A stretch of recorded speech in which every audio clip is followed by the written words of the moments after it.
What is up, you guys? This is JP coming at you with another video. Again, I know I'm in the gym. I know a lot of you guys do not have gym access. I don't want to kind of hammer a million times home workouts because that's kind of, I'm not trying to beat a dead horse here. So many people have done videos on that so far. So use these videos that I'm giving you guys during this quarantine to kill it when you guys get back in the gym. So far, it looks like there are a few gyms opening back up, so a lot of you guys should be trying to kind of scrape all those gains back that you may have lost during the quarantine. Today's video is about partial range of motion and why it's kind of, I don't want to say bad, but why it's hurting you and making progress towards your goals. You've seen it before, I've seen it before. We've all seen that guy in the gym who's doing quarter reps. He's doing, very partial range of motion reps on bench press. And again, it's not fair to judge everyone because you don't know what they're doing. Maybe they're doing it for a specific reason. But from my experience, a lot of the times people are doing these partial range of motion reps with they have no reason why they're doing it. They're not putting these in their workout program for a specific response or a specific adaptation they're trying to get. They're just, maybe they heard someone say it was a good thing to do, or maybe they're doing it because they like the way it looks because they can load up the weight on the bar. But I'm not trying to just point the finger and say, oh, it's bad, it's bad, it's bad. So I'm gonna give you guys some reasons as to why that's not actually good. So the main thing you guys need to look at is the technical definition of work. I don't mean work as in like you're going to work, but I mean work as in physics. Work is force times displacement. When you apply force to, let's just say, a barbell on a bench press, and you're moving it this far, and then let's just say you do a rep and you move the bar this far, and then you do another rep and you move the bar this far, you are displacing the bar over a further distance here than here. Now, how does that help you with gains? Is we all know, and I've talked about this many times in videos before, is that volume, when implemented intelligently, you want to increase your training volume over your career because volume is the main driver for hypertrophy. More volume applied intelligently means you get a greater magnitude of hypertrophy. AKA is when you do more volume, you get more jacked. So when you are cutting your rep short, you're doing quarter squats or half reps on the bench press, you are technically doing less work because you're moving the bar over less distance, which means you are doing less volume.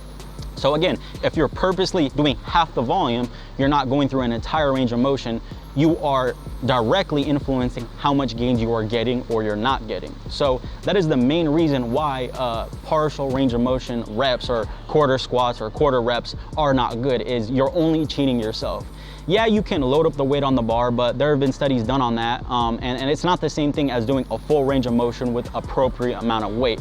So for most cases, for most exercises, I believe that to maximize the amount of gains you're getting in strength is obviously specific to what exercise you're doing, but in regards to hypertrophy specifically, I believe that you should use a full range of motion that's available to you for every single exercise you can do. And I say available to you because if doing a full range of motion compromises your form, then obviously you shouldn't do a full range of motion. But most of the time when people are cutting range of motion short, it's not because going any further is going to compromise our form. Again, they just like loading up the bar, or they don't know any better. So again, if you want the most gains possible out of your reps, you should do a full range of motion. Now, there are some exceptions to this, and there are some kind of caveats. There are certain exercises where when you go a full range of motion, it's changing the strength curve, or the particular muscle is not being targeted maximally. This is kind of shown in two exercises specifically. One exercise is the dumbbell lateral raise. The bottom portion of the dumbbell lateral raise, there's very little torque required at the shoulder joint because the moment arm is not that long. So that bottom portion range of motion on a dumbbell lateral raise is not taxing the delts like the top portion range of motion of that exercise. So in that exercise, it would actually be beneficial to cut off that bottom portion range of motion most of the time. Now, you don't have to, again, it's not gonna be a big deal, but that is where you would actually have some strong rationale to kind of shorten the range of motion. Other exercises like a barbell tricep extension kind of falls into that same category. You might want to limit the range of motion because you could get more gains. And this is actually shown in a study where they compared partial range of motion triceps extensions to full range of motion triceps extensions, and the partial range of motion triceps extensions actually saw more growth in the people who did a full range of motion.